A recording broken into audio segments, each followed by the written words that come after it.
Things was different, and I developed a problem. I really did.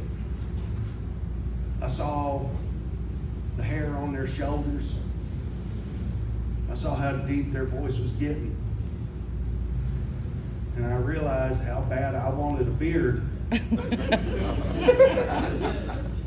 So I started squirting that shit in my coffee. I was rubbing it on my gums. And then my kid noticed a low supply, you know. When they come down to the living room, they said, "Dad, are you stealing my testosterone?" And I had to deny it, but there's no way I could, you know, because I was doing hammer curls with a cinder block. I had a raw steak hanging out of my mouth, you know. It was just like, "Urgh!" Couldn't deny it. And so, excuse me, this is when I started talking to my kid about the jokes I'm telling and everything. And this is also when my transgender kid had an itty bitty hillbilly moment. Now, we live in East Tennessee, not the most Lickbatikwa friendly community. Go ahead and spell it out, it's okay.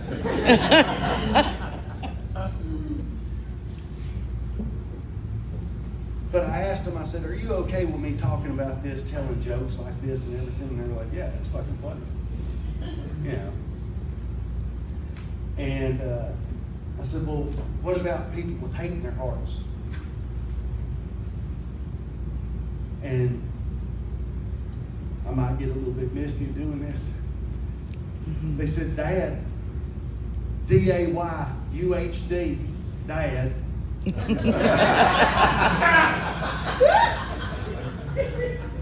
"Are you worried that people would show up at the house with hate in their hearts?" And I was like, "Yeah, I'm terrified of that." And the little bitty hillbilly moment popped up like a Dale Earnhardt float at a pride parade. Very noticeable. And they said, "Dad, if they make it past the pit bulls, they're getting shot."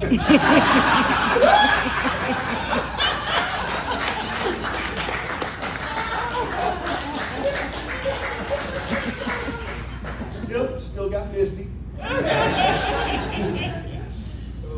I had never been more proud of them. They were every bit of themselves right there in that moment. They were a transgender, autistic hillbilly.